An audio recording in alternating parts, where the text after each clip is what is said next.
Happy birthday, Elise! Paano yan? Umuulan.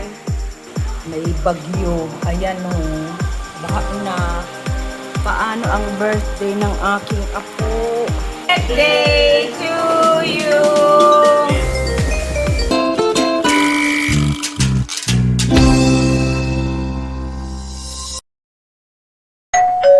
Hello everyone! Today is April 11. Tomorrow is April 12.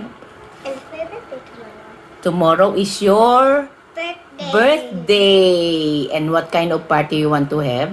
Pool party. A pool party. Yan, gusto niya ng pool party. Dahil maliit ang bahay natin, gagawin natin ang pool party ni Elise dito sa garage namin. Kahit maliit, kailangan matupad kasi dream niya, wish niya. Ayan, yung maliit naming garage. Yan, ito binili ng anak kong bunso. Tapos yan, kinonvert na namin dito. Yan, tinanggal pati namin yung bintana. Tapos yan ang gagawin naming ano yan, buffet table ng mga foods niya. Tapos doon ang drinks. Tapos ayan ang number 6.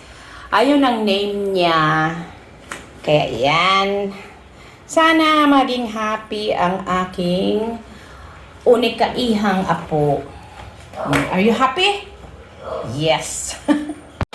Naku, bad. May bagyo. Ayan o. Baha na. Paano ang birthday ng aking apo? Ay, Diyos ko. Happy birthday, Elise! Paano yan? Umuulan. Tuloy ang pool party? No!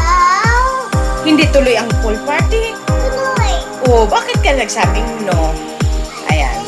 Tuloy ang pool party.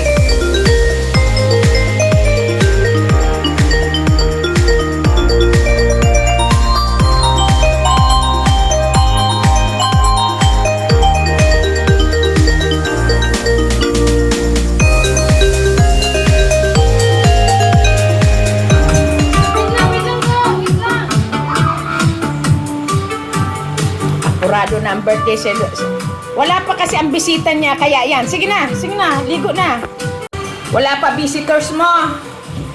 Kasi na pa lang naman, 1:30. Kaso apurado na yung celebrant. Hindi mo na hintayin visitors mo. Sige na.